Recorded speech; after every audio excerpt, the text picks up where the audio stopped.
Bismillahirrahmanirrahim. Assalamualaikum warahmatullahi wabarakatuh. Alhamdulillah.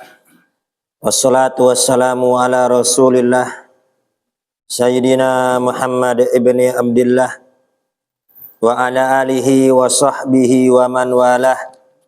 Wa la hawla wa la quwata illa billahil aliyyil azim. Amma ba'du. Yang saya hormati para orang tua, para sesepuh, para asatidah, Al-Mukarram Al-Ustadz Abdul Latif, Al-Mukarram Ketua RW 010 Bapak Mundir, Al-Mukarram Al-Ustadz Asmad, Al-Mukarram Al-Ustadz Hasbullah, bil khusus yang kita hormati guru kita yang alhamdulillah sudah sampai dan berkumpul di tengah-tengah kita, Al-Mukarram Al-Ustadz Kiai Haji Muhammad Sa'i. Kita doakan semoga Allah panjangkan umurnya, Allah sehatkan badannya, Allah kabulkan segala hajat-hajatnya dan menjadi haji yang mabrur, dan kita semua mendapat keberkahan Mekah, keberkahan Ka'bah, keberkahan tempat sa'i, keberkahan Arafah, keberkahan Mina, keberkahan Musdalifah, keberkahan makam Nabi besar Muhammad sallallahu alaihi wasallam. Semoga segala anugerah, segala keberkahan, segala karunia yang Allah berikan kepada beliau, Allah berikan juga kepada kita.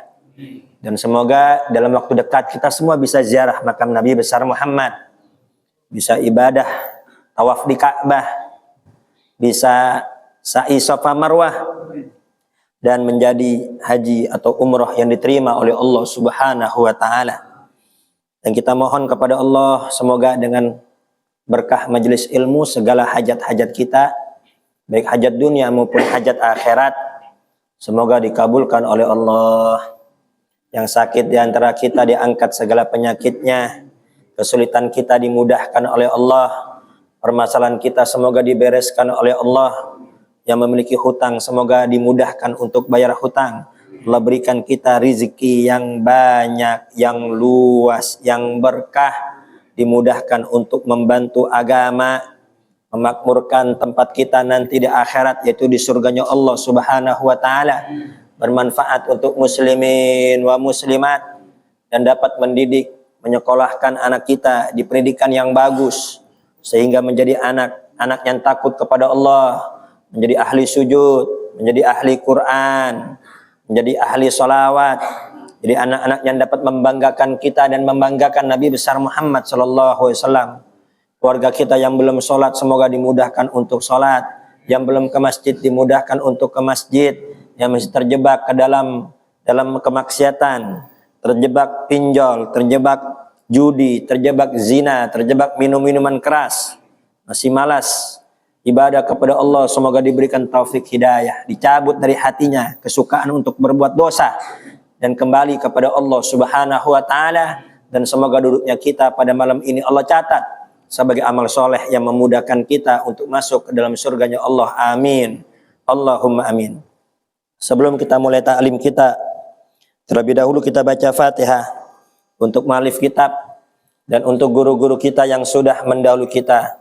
Al-Fatihah Ruhi Al-Imam Ibnu Hajar Al-Asqalani, Syed Alwi bin Abbas Al-Maliki, Syekh Sulaiman An-Nuri, Bib Muhammad bin Ahmad bin Hasan Fattak, Bib Ahmad bin Hasan Fattak, Kaji Hashim Asyari, Kaji Khalil Al-Bangkalani, Kaji As'ad Samsul Arifin, Kaji Nur Ali, Kaji Syafi Hadami, Kaji Sofan Nidami, Kaji Syekh bin Amsir, Jamil Aulia wal Aqtab wal Amjad wal Utad, Murabbi Ruhi Nabi Amin Naqib bin Syekh bin Jamil Aulia fi hadal balad wa jamil masyayidil jihad bi barakatihim Allahi wa asrarihim indallahi annallaha yaj'aluna minal muttaqin atsabitina alal qadamil qawim fi suhbatir rasul karim yadkhuluna fi hizbi ahlillahil muflihin wa yuthabbit qulubana wal sitana ala dzikrihi wa mahabbatihi wa yuslih lana al ahwal wa taqabbal minal a'mal yadkhuluna fi ahli rijal timla ruwahi abaina ummahatina jaddatina wa usan al-masjid hadal masjid almarhum Haji Ming bin Haji Dogal, almarhumah Haji Minam binti Haji Jami, almarhum Ayah Ramli bin Abdul Halim, almarhum Bapak Haji Syarif, almarhum Bapak Haji Amir bin Haji Zaini, almarhum Bapak Syahroni, almarhum Abi Raqib, almarhum Abi Amir bin Haji Iming, ila hadratin Nabi Muhammadin sallallahu alaihi wasallam. Fatihah. A'udzubillahi minasyaitonir rajim. Bismillahirrahmanirrahim. Alhamdulillahirabbil alamin arrahmanir rahim maliki yaumiddin. Iyyaka na'budu wa iyyaka nasta'in. Ihdinas siratal mustaqim. Siratal ladzina an'amta 'alaihim ghairil maghdubi 'alaihim waladdallin. Amin. Hadirin yang dimuliakan Allah Subhanahu wa taala, sebagaimana yang pernah saya sampaikan, kita ibadah kepada Allah, sholat, kita ke masjid, ibadah hanya sebentar. Kita sholat paling lama hanya 5 menit. 5 menit kita meninggalkan keluarga, 5 menit kita meninggalkan anak, 5 menit kita meninggalkan rumah kita, hanya 5 menit kita meninggalkan aktivitas kita. Akan tapi orang yang haji, mereka ibadah kepada Allah bukan hanya 5 menit. Mereka ibadah meninggalkan keluarga, meninggalkan rumah, meninggalkan semua aktivitas dunianya. Itu sebulan lebih ibadah kepada Allah Subhanahu wa ta'ala.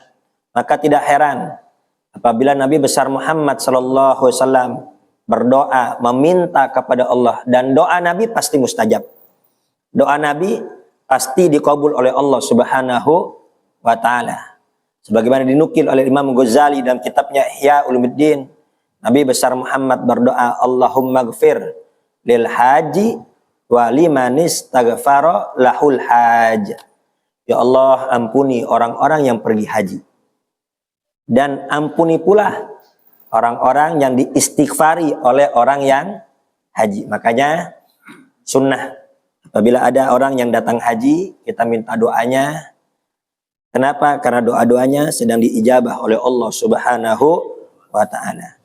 Baik, kita lanjutkan kajian kitab kita. Kemarin kita sudah membahas mengenai hadis Nabi besar Muhammad, man takallama yaumal jum'ah, barang siapa yang bicara ketika hari Jumat, wal imamu yaktubu, ketika imam sedang khutbah, fahuwa kamathil himar, yang seperti itu fisiknya memang manusia, tapi hakikatnya dia seperti himar, seperti keledai. Ya, ini keledai lebih parah dibanding monyet. Ini keledai lebih parah dibanding, mohon maaf, anjing dari segi kecerdasan. Ya, itu banyak di kitab-kitab, kalau sudah orang bodoh, orang idiot disebut himar, dasar keledai. Orang-orang Arab kalau sudah marah, ya himar berarti apa? Keledai. Ini bukan bodoh lagi, tapi apa? Dongok. Karena kalau orang bodoh tuh masih bisa dibilangin.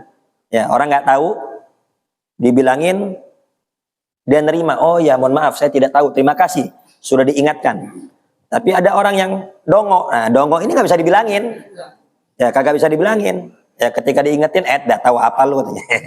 Ya, dah kayak ustadz aja lu ngaji kagak katanya. Pesantren enggak, bilang-bilangin gua. Nah, ini orang dongok ini. Enggak bisa dibilangin. Kenapa? Karena dia merasa pintar. Nah, sebagaimana pada pertemuan kemarin sudah saya sampaikan, guru kami Habib Nagib, ya, beliau merenung. Kenapa kok di kitab-kitab dan juga di istilah Arab itu orang bodoh disebut himar? Ya, ternyata itu terjawab ketika beliau sedang berjalan bersama Said Muhammad, ya, rombongan murid-muridnya berjalan. Tiba-tiba nyebrang himar, keledai. Keledai nyebrang, diklakson.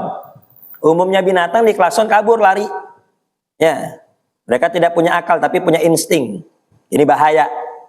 Dia menyelamatkan diri. Tapi ini keledai instingnya lemah. Diklakson dia malah nengok.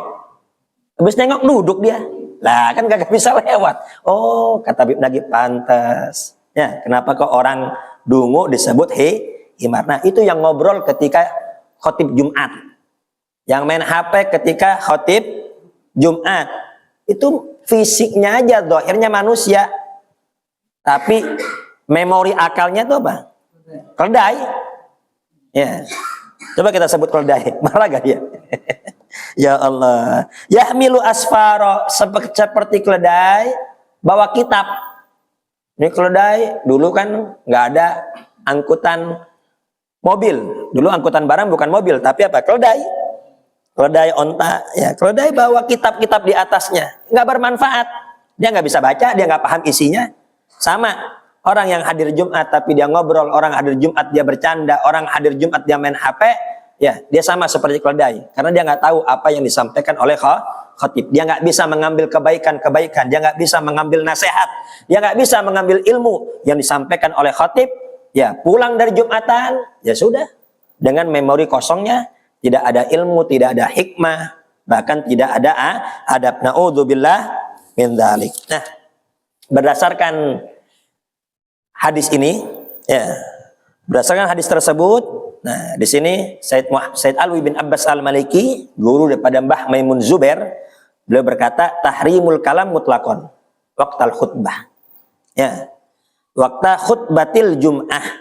Jadi ketika khatib Jumat, maka nggak boleh bicara secara mutlak, baik yang dekat khatib maupun yang jauh dari khatib, baik yang dengar khutbah maupun yang tidak dengar khutbah. Nggak boleh ngobrol, nggak boleh main HP, nggak boleh bercanda.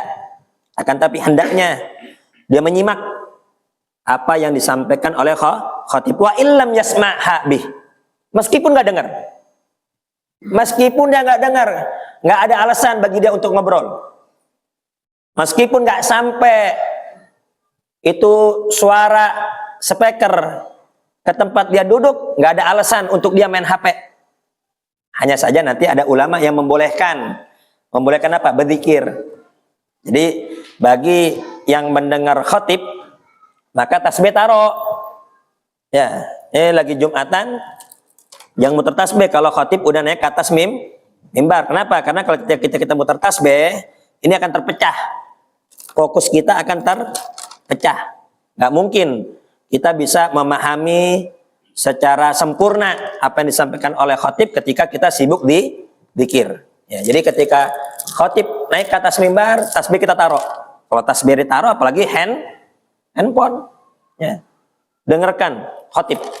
Ya. Kecuali suara khatib itu nggak sampai, suara khutbah nggak sampai ke tempat kita duduk, maka bolehlah kita berzikir kepada Allah Subhanahu wa Ta'ala daripada bengong-bengong. Ya boleh berzikir. Tapi bagi yang nggak dengar, bagi yang dengar suara khatib, maka dia wajib mendengarkan yang disampaikan oleh khatib. Baik, ini hadis sudah kita sampaikan pada pelajaran yang lalu. Ini hanya menyempurnakan saja.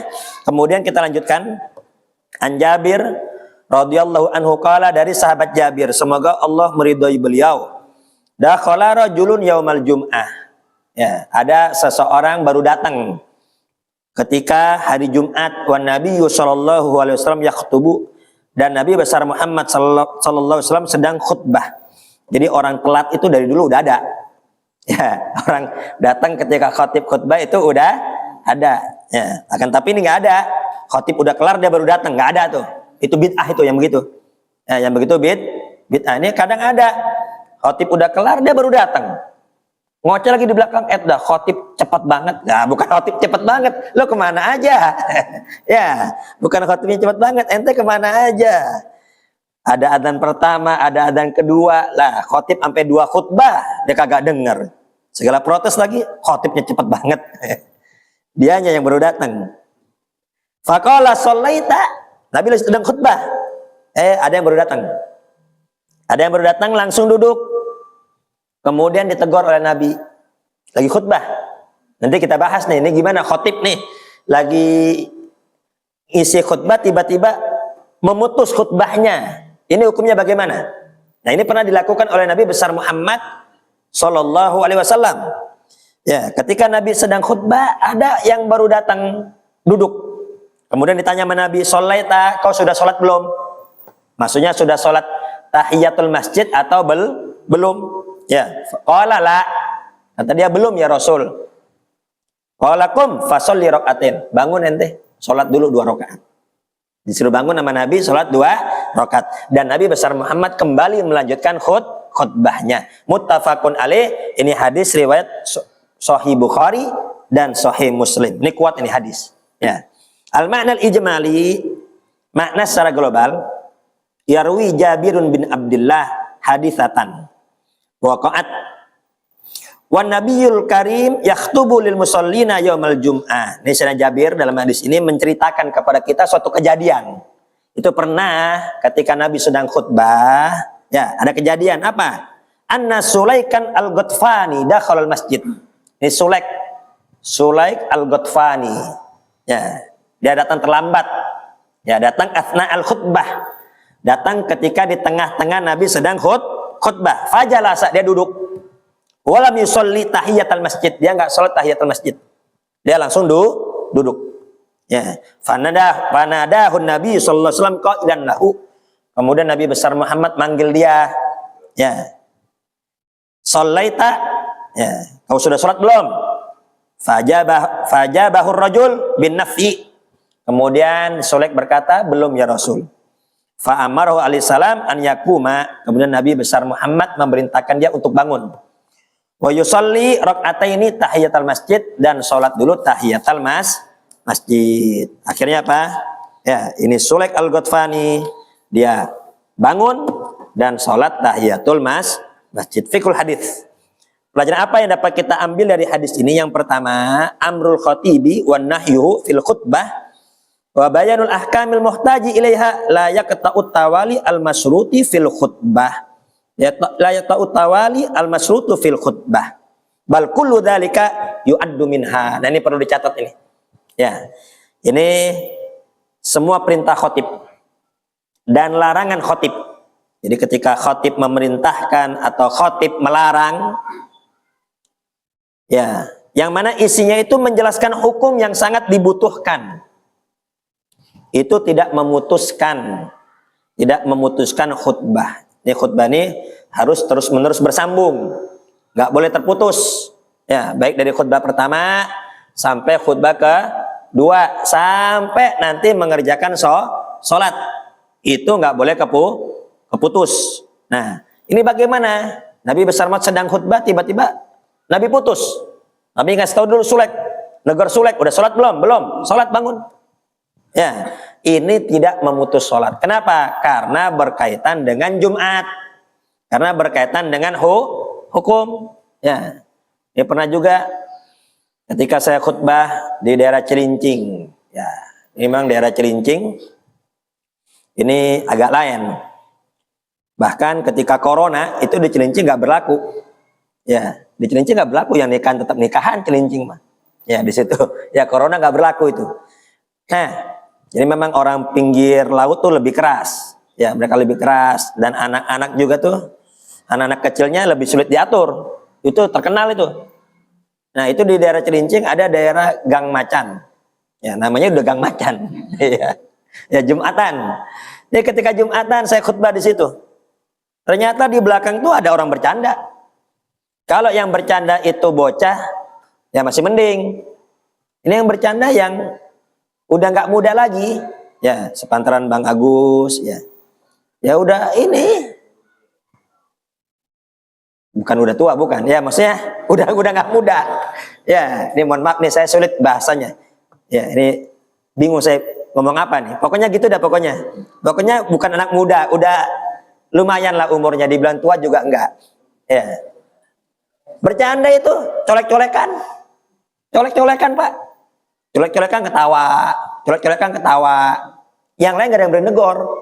Cuma nengok doang begini. Gak ada yang berani negor. Wah, ini kayaknya preman-preman sini nih katanya. Kayaknya nih. Ya, saya khutbah terus. Saya sindir dikit-dikit. Sampai isi khutbah saya tuh jadi beda. Aturan mau bahas lain, akhirnya saya bahas adab-adab dalam khutbah. Kalau khatib sedang berkhutbah, jangan bicara, nanti lago, nanti sia-sia. Tapi tetap dia bercanda, colek-colekan, yang lain gak ada berani negor. Akhirnya apa? Karena kan gak berhenti-berhenti, saya tegur juga itu. Ya, ditegor, ya baru udah diem dah. Ya, baru diem. Nah, itu tidak memutus khutbah. Kenapa? Karena berkaitan dengan hukum khutbah. Ya. Demikian pula, kan kemarin sudah kita bahas. Ya, Ketika khatib sedang khutbah, itu nggak boleh bicara. Bahkan apabila kita ngomong ke teman kita ansyid, ya diam, laysat lahu jum'ah, yang negornya juga Jumatnya sia-sia. Ya, jadi ketika khutbah itu kita benar-benar fokus. Akan tapi kalau udah keterlaluan, ya atau ada bahaya, jatuhnya udah amar ma'ruf nahi mungkar. Contoh, ada ular masuk, ya jangan diam. Ular masuk, ya tangkap itu ular. Takut buat celaka yang lain. Ya. Atau apa? Ini bocah berisik udah nggak bisa dikendalikan. Sampai suara khotib itu nggak kedengeran. Sedangkan suara khotib itu wajib didengar oleh 40 orang. Maka boleh salah satu apa? Itu nyuruh anak-anak biar nggak berisik. Jatuhnya sudah amar ma'ruf nahi mungkar. Kira-kira jelas apa tidak nih? Secara umum nggak boleh ngobrol. Bahkan negor juga nggak boleh. Tapi kalau udah keterlaluan, ini sampai mengganggu keberlangsungan Jumat, yang mana ini 40 orang ini wajib dengar, maka boleh. Ya, salah satu itu bangun, negor, jatuhnya sudah amar ma'ruf nahi mungkar. Kira-kira jelas apa tidak nih? Sama tadi tuh, ada yang membahayakan, ya tegur. Atau ada kebakaran, ya jangan diam. Samping kebakaran lagi Jumat, tentu diam, nggak boleh. Lah, angus habis. Ya, udah sebagian padamin tuh api. Ya, api nggak apa-apa padamin. Itu Pak, sudah di luar umum. Semoga semua selamat. Amin. Amin. Aman. Amin. Yang kedua, masru'iyatu sholati raka'ataini liman dakhalal masjid tahiyatan lahu, dianjurkan sholat 2 rakaat bagi orang yang masuk masjid tahiyatan lahu, sebagai bentuk penghormatan terhadap masjid. Ya, hanya beda nanti kalau di Masjidil Haram. Kalau di Masjidil Haram itu tidak ada tahiyat masjid, sholat tahiyatul masjid itu nggak ada. Ya, gantinya itu tawaf. Sebagaimana pernah saya sampaikan, itu Imam Abu Hanifah ketika dia haji umroh, ya, kemudian ditawari, kau mau pembimbing apa tidak? Oh tidak. Kenapa? Ya saya ilmu ada. Ya saya cuma butuh anak kecil aja untuk nunjukin tempat-tempatnya. Ya karena haji umroh itu kalau nggak ada pengalaman nggak bisa. Mau dia sealim apapun tapi tidak ada pengalaman, dia nggak tahu tempat-tempatnya. Cukup anak kecil untuk nunjukin saya. Nah, akhirnya udah jalan. Pas masuk Masjidil Haram, Imam Abu Hanifah buka sendal, dia ingin sholat tahiyatul masjid. Ditegur oleh ini bocah. Wahai imam, ini Masjidil Haram. Tahiyatul masjid di sini bukan sholat tapi tawaf. Nah Imam Abu Hanifah nggak gengsi. Dah gua imam, lu bocah tahu apa lu? Enggak. Ya, oh iya. Akhirnya Imam Abu Hanifah ikut setelah diingatkan oleh anak kecil tersebut. Jadi kalau di Masjidil Haram, semoga kita semua sampai di sana, itu tahiyatul masjid nggak ada. Tahiyatul masjidnya tawaf. Ya. Baik. Jadi dianjurkan sholat 2 rakaat apabila masuk masjid sebagai bentuk penghormatan terhadap masjid. Ya. Qala Syafi'i, berkata Imam Syafi'i. Ini saya nggak bahas 4 madzhab ya. Cukup 1 madzhab aja, nanti soalnya agak ribet ini. Jadi cukup 1 madzhab aja nih. Imam Syafi'i berkata, tahiyatul masjid masru'atun fi jami'il awqat. Dalam madzhab Imam Syafi'i, itu sholat tahiyatul masjid dianjurkan waktunya kapan saja. Ya, waktunya kapanpun tetap dianjurkan. Hatta waqtal khutbah lil jum'ah. Bahkan ketika khotib sedang Jumat. Ketika khotib Jumat sedang berkhutbah, tetap itu tahiyatul masjid gak gugur. Dalam madzhab Imam Syafi'i. Kita nggak bahas madzhab lain. Ya. Karena nanti kalau kita sudah di Masjidil Haram atau di Masjid Nabawi, kita udah nggak usah ngurusin orang. Karena di sana apa? Macam-macam. Ada yang madzhabnya Maliki, ada yang madzhabnya Hambali, ya, ada yang madzhabnya apa? Hanafi. Ya, yang penting kita di sini belajar, ya, udah Syafi'i. Ya, hati-hati, jangan mudah menyalahkan orang. Ya, siapa tahu dia pakai madzhab lain. Ya. Jadi dalam madzhab Imam Syafi'i, dalam waktu apapun, kondisi apapun, masuk masjid tetap sunnah tahiyatul masjid meskipun khotib sedang berkhutbah. Tapi perlu dicatat, jangan sampai mentang-mentang lagi diliatin, bacanya panjang banget dia. Ya, sholat tahiyatul masjid kelamaan, berdirinya lama banget, kan ngalangin yang di belakang. Yang di belakang pengen lihat khotib, kalangan sama dia. Ya, dia baca suratnya panjang, nggak usah, udah cukup baca Fatihah. Jadi cukup 2 rakaat ringan. Ya, sholat cukup baca Fatihah, langsung dengarkan khotib, jangan kelamaan. Gak usah baca surat yang seperti itu. Kenapa? Ya, sholat sunnahnya itu sunnah, dengerin khutbah itu wajib. Jadi jangan lama-lama. Habis itu apa? Simak khotib.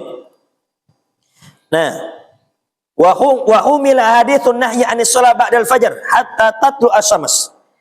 Wa ba'dal asri hatta taghruba lis-shalah allati laysa laha sababun mutaqaddimun. Lalu bagaimana?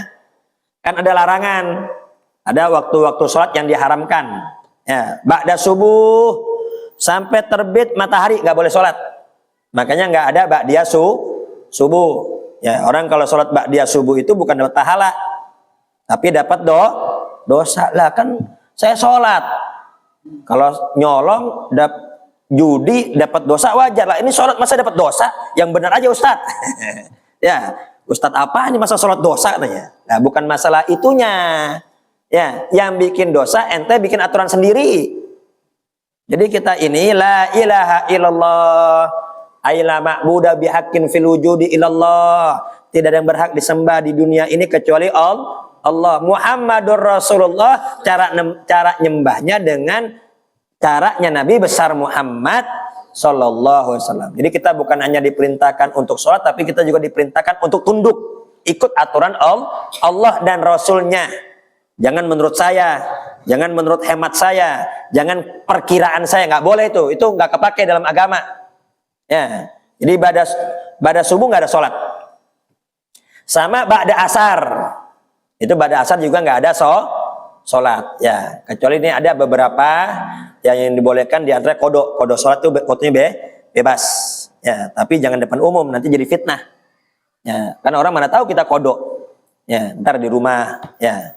Di rumah biar nggak jadi fitnah. Nah demikian pula ini kan ada waktu-waktu yang diharamkan habis subuh sampai terbit matahari, habis asar sampai terbenam matahari. Itu gimana? Bagi orang yang baru masuk masjid ketika setengah enam kan belum terbit matahari tuh. Ini biasanya Idul Fitri, Idul Adha. Ya, tapi di sini perlu diperhatikan kan ini sholatnya di luar, bukan di masjid. Ya kalau di sini ya nggak apa-apa sholat. Ada tahiyatul masjid, tapi kalau di luar nggak ada tahiyatul masjid tuh. Ya, jadi kalau posisi di luar belum jam 6 kita datang untuk sholat Idul Fitri, Idul Adha, maka langsung duduk saja. Kenapa? Itu waktu diharamkan untuk sholat. Ya, tapi kalau posisi di masjid maka boleh tahiyatul masjid. Kenapa? Karena itu maksudnya sebab mutaqaddim. Ya, jadi ada nih pengecualian sholat sunnah yang sebab mutaqaddim itu boleh untuk sholat, tidak ada keharaman baginya. Jadi nggak berlaku tuh habis asar sama habis subuh bagi orang yang sholat tahiyatul masjid. Karena apa? Jatuhnya sebab mutaqaddim. Sebab dia masuk masjid maka sunnah sholat. Itu sebab mutaqaddim apa? Sebab duluan. Jadi Bapak nggak usah bingung, intinya itu sebab mutaqaddim, ya sebab duluan. Karena sebab masuk masjid maka dia sunnah sholat. Kalau dia nggak masuk masjid, sunnah nggak sholat? Agak. Maka nggak ada larangan itu. Kecuali sebab mutaakhir. Apa sebab mutaakhir? Istikharah. Istikharah itu sebabnya mutaakhir. Kan sholat dulu. Habis sholat baru istikharah. Ya, ini kerjain apakah? Kagak. Itu akhir itu sebabnya. Ya. Jadi nggak ada larangan bagi sholat tahiyatul masjid. Sama juga tuh yang sebabnya muqarin. Sholat gerhana. Gerhana matahari, gerhana bulan. Tiba-tiba gerhananya habis subuh, tetap boleh sholat. Atau gerhananya habis asar, tetap boleh sholat. Itu pengecualian. Ya. Baik Pak, gak usah bingung. Intinya tahiyatul masjid itu waktunya bebas. Tidak ada waktu larangan. Shallu ala Muhammad. Ya. Kenapa kok Al-Imam Syafi'i berpendapat demikian? Falaula syiddatah ihtimamir Rasul biha lamma amaro bisolati asna'al khutbah. Saking pentingnya tahiyatul masjid sampai khotib udah khutbah pun tetap disuruh sama Nabi. Itu kalau nggak penting tuh tahiyatul masjid, ya nggak bakal disuruh bangun. Ya. Baik, kemudian selanjutnya yang jadi masalah ini kalau udah terlanjur duduk tetap boleh gak untuk sholat? Nah, ini yang dibahas. Ya. Waqtalafa fit tahiyyah hal tafutu bil julusi amla. Nah, ulama berbeda pendapat. Ini tahiyatul masjid tetap berlaku apa tidak kalau sudah duduk? Sudah terlanjur duduk. Tetap sunnah gak tahiyatul masjid? Kan bagusnya, ya anjurannya, aturannya tahiyatul masjid itu masuk masjid jangan duduk dulu. Langsung sholat 2 rakaat. Nah, kalau udah terlanjur duduk bagaimana tuh? Nah, wa fasala Syafi'i al-julusa faqala idza kana al-julusu an sahwin aw nisyanin fala tafutu wa bi ghairihi tafut. Ya. Kalau dalam mazhab Imam Syafi'i, kalau dia duduk karena lupa. Dia duduk karena lupa atau enggak sengaja. Ya, lupa dia. Kalau sunat tahiyatul masjid atau enggak sadar, ketemu teman tiba-tiba langsung duduk ngobrol, ya. Maka fala tafut. Maka enggak apa-apa itu. Tahiyatul masjidnya enggak gugur, dia tetap boleh bangun lagi meskipun lama. Ya, udah duduk, kebetulan disediain gorengan. Ya, ada pisang goreng, ada singkong lah, awet dah makan dia. Udah setengah jam baru ingat, oh, aneh belum tahiyatul masjid, boleh itu bangun. Tetap boleh bangun. Itu dalam mazhab Imam Syafi'i. Ya, nanti berbeda dalam mazhab Imam Malik dan Imam Abu Hanifah. La tafutu bil julusi walau tola. Wa anal julusa qablaha makruh. Ya. Wa qala Ahmad la tafutu bil julusil qasir wa tafutu bil julusi idza tola. Nah, kalau mazhab Imam Ahmad dilihat kalau masih sebentar duduknya, maka tetap sunnah bangun. Tapi kalau duduknya udah kelamaan, ya, maka udah nggak sunnah lagi tahiyatul masjid. Tapi dalam mazhab Imam Malik dan Imam Abu Hanifah, ya, meskipun udah duduk lama, tetap sunnah bangun. Hanya saya selama duduknya itu hukumnya makruh. Ya, kesimpulan ya kita mazhab Imam Syafi'i intinya tahiyatul masjid nggak gugur meskipun sudah duduk, dengan catatan duduknya itu karena lupa atau tidak sengaja. Ketika dia ingat, oh iya saya belum tahiyatul masjid, maka dia bangun meskipun duduknya udahlah lama. Ya. Amal maru minal masjid fala yutalibu biha. Adapun orang yang cuma lewat, ya cuma lewat doang dari luar, lewat doang mau matiin mic atau mau matiin kipas, ya. Itu kalau dalam haji dibilang ngurur, lewat. Ya, cuma lewat doang, maka itu enggak sunnah untuk tahiyatul masjid. Ya. Kemudian juga yang dijadikan tahiyat itu adalah masjid. Ya, artinya apa? Itu wakaf. Ya, kalau wakaf berarti apa? Kita boleh tahiyatul masjid di dalamnya. Demikian juga berlaku semua hukum masjid. Orang yang haid, orang yang junub itu enggak boleh berada di dalam masjid. Ya. Meskipun namanya musola, tapi wakaf, itu boleh tahiyatul masjid. Ya, karena kalau di luar negeri, ya itu namanya masjid semua. Cuman ntar bedanya ada masjid jami, ada yang tidak jami. Kalau masjid jami, masjid yang dipakai Jumatan. Tapi kalau nggak dipakai Jumatan, itu namanya masjid biasa. Ya, tidak ada jami'nya. Ya, jelas nggak Pak? Meskipun musola, tapi itu wakaf, maka kita boleh tahiyatul masjid di dalamnya. Ya, orang haid nggak boleh. Karena ini kalau di Indonesia nih agak repot. Ya, meskipun bukan wakaf itu dinamakan masjid. Ya, contoh di rumah sakit ada masjidnya. Ya, itu kita nggak boleh tahiyatul masjid di situ. Ya, nggak berlaku hukum masjid. Kenapa? Karena bukan wakaf. Kalau suatu hari masjid itu rumah sakitnya dijual, kira-kira kejual nggak sama masjid-masjidnya? Kejual kan, masjid nggak boleh dijual karena wakaf. Ya. Apalagi itu kalau di kampung saya tiap rumah pasti punya langgar, punya musola. Ya, itu ya rata-rata orang Madura di rumahnya itu pasti ada musolahnya, namanya langgar. Nah, langgar itu nggak boleh kita itikaf di situ, nggak bisa. Itikaf di situ nggak bisa, sholat tahiyatul masjid di situ nggak bisa. Kenapa? Karena bukan wakaf. Ya, sewaktu-waktu boleh itu langgar dijual. Maka sunnah Pak. Jadi kalau kita mau hidup ini penuh dengan berkah, ya jangan lupakan itu 2 tuh senjata kita. Pertama, ya dekat dengan ulama. Ya, minta barokahnya ulama. Jadi dimanapun di daerah kita ada ulama, ya jangan sampai kita nggak pernah hadir di majelisnya. Kemudian yang kedua, bikin musolah di rumah kita. Wah, saya ngontrak, saya nggak bisa bikin. Nggak harus besar. Yang penting jadiin tempat khusus untuk sholat. Ya, ini mah gampang. Meskipun cuma satu ruangan, ya bikin aja di pojokan. Pokoknya pojokan ini apa? Kalau kita sholat di pojokan, tempat khusus untuk sholat. Ya, itu akan mendatangkan apa? Mendatangkan rezeki dari Allah Subhanahu wa Ta'ala. Ya, makanya itu ya orang-orang Madura, yaitu pesan dari orang tua dahulu apabila dia merantau, ya dua ini nggak boleh ditinggalkan. Pertama, jangan jauh-jauh dari ulama. Yang kedua, jangan lupa di rumah harus ada musola. Ya, tadi tempat khusus untuk kita munajat ibadah kepada Allah Subhanahu wa Ta'ala. Ya, semoga kita semua rezeki kita dilancarkan oleh Allah Subhanahu wa Ta'ala dan kita bisa menjalankan aturan-aturan agama. Ya, demikian pula ya Nabi besar mat bersabda, wa muru auladakum bis shalah wa hum abna usab'in. Wa mur ahlaka bis shalah wa hum abna usab'in.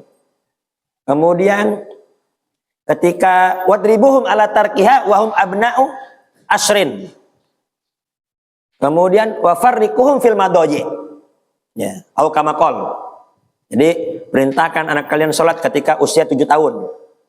Kemudian pukul kalau sudah 10 tahun masih meninggalkan sholat. Ya, 7 tahun suruh 7, 8, 9, 10 udah 3 tahun disuruh mulu masih kagak sholat. Nah, ini berarti kebangetan ini. Ya, ini ada masalah dalam otaknya nih. Ini berarti apa? Harus dikerasin, harus dipukul. Tapi jangan pakai balok, Pak. Ya, yang sekiranya apa? Nggak bikin dia celaka, yang penting dia kapok aja. Untuk biar dia ngerjain sholat. Mumpung masih 10 tahun pukul. Nah, kalau udah gede, ya bapaknya bisa-bisa dibanting. Ya, mumpung masih kecil, malah sholat pukul sabet. Ya. Kemudian wa farriquhum fil madaji au kama qol. Pisahkan tempat tidurnya. Ya, anak laki anak perempuan tuh pisahin.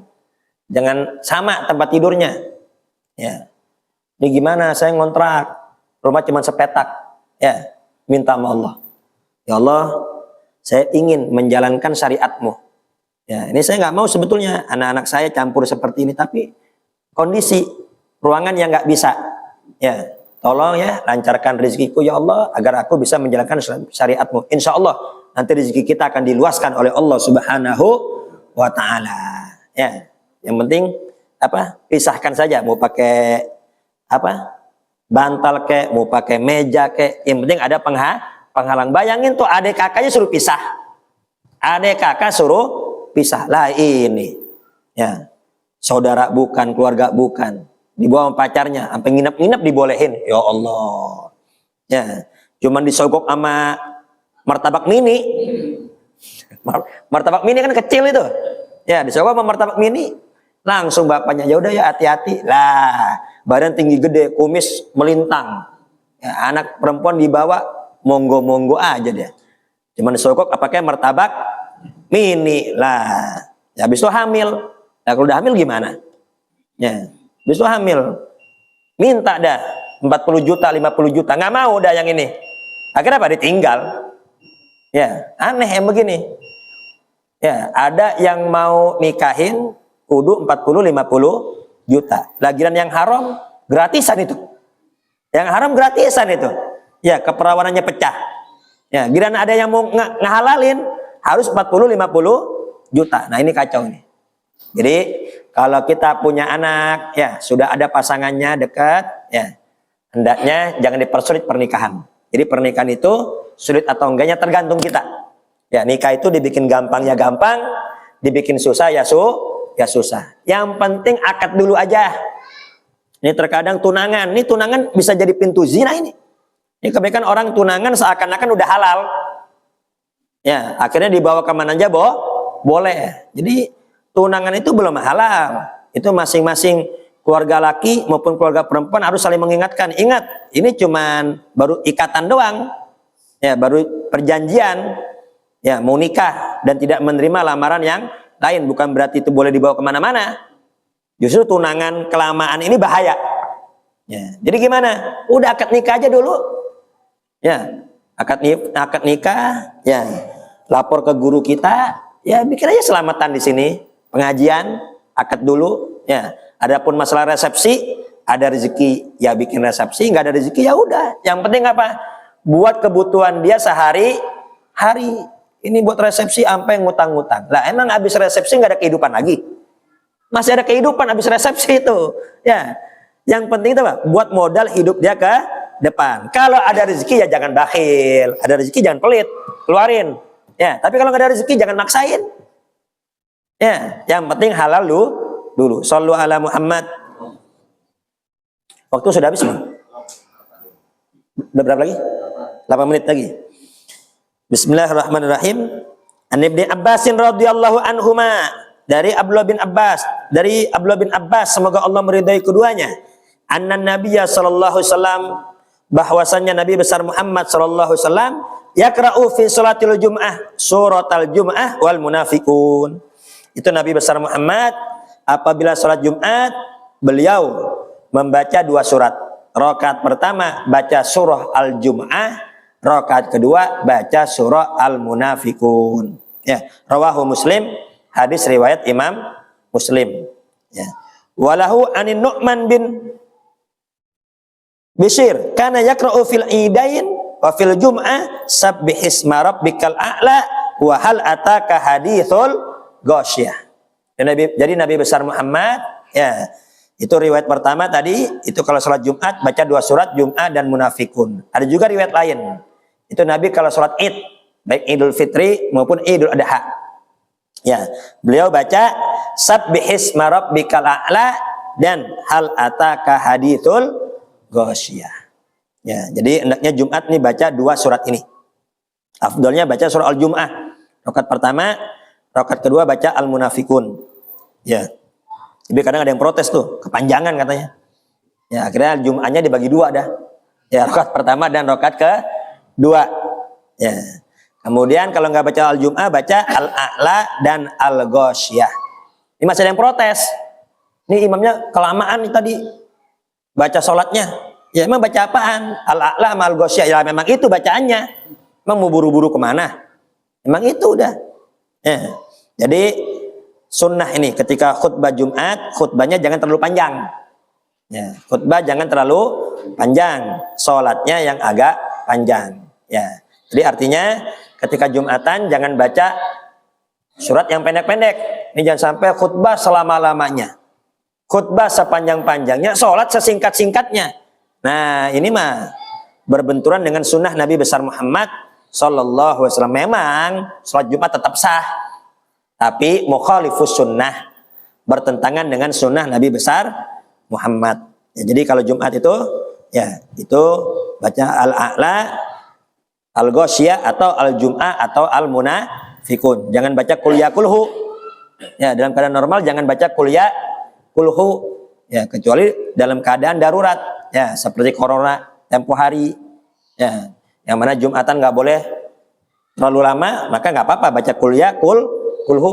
Ya, tahun lalu nggak tahu tahun sekarang itu Jumatan itu khotib nggak pernah lama bacanya imam baca kuliah kulhu, dikarenakan ya mungkin panasnya terlalu parah, ya jadi imam itu cuma baca kuliah kulhu, intinya surat yang pendek yaitu keadaan yang tidak normal. Tapi dalam keadaan normal, ya ini bacaan surat Jumat jangan terlalu pendek, jangan terlalu ringkas, ya baca yang standar yang sudah ditetapkan oleh Nabi besar Muhammad Sallallahu Alaihi Wasallam. Jadi kenapa kok suratnya yang agak panjang, bukan khutbahnya? Ya, karena itu taufik hidayah nanti datang dengan kita sholat. Jadi taufik hidayah itu orang jadi benar, yang nggak sholat jadi sholat, yang judi jadi berhenti judi, yang zina jadi berhenti zina. Itu bukan dikarenakan kepintaran khotib, itu bukan karena kecerdasan ustadz atau kiai. Ya, taufik hidayah datangnya dari Allah. Tugas kita cuma ngingetin doang. Udah ngingetin, Jumatan itu cuma buat pengingat. Jadi jangan terlalu panjang. Nanti taufik hidayah ada di dalam sholat, makanya sholatnya agak panjang. Ketika dia sholat, menghadap kepada Allah, mengadu kepada Allah, munajat kepada Allah, nanti situ datang taufik hidayah dari Allah Subhanahu wa Ta'ala. Semoga kita semua senantiasa mendapatkan taufik hidayah dari Allah Subhanahu wa taala sehingga kita semua bisa istiqamah ibadah kepada Allah. Yang masih malas salat, yang masih malas ibadah, yang masih jauh dari masjid, doakan semoga menjadi ahli masjid, menjadi ahli salat, menjadi orang-orang yang ibadah kepada Allah Subhanahu wa taala. Amin, Allahumma amin. Kurang lebih saya mohon maaf. Akhirul kalam. Wassalamualaikum warahmatullahi wabarakatuh. Al-Fatihah. A'udzubillahi minasyaitonir rajim. Bismillahirrahmanirrahim. Alhamdulillahirrahmanirrahim. Ya Allah ya Rasul.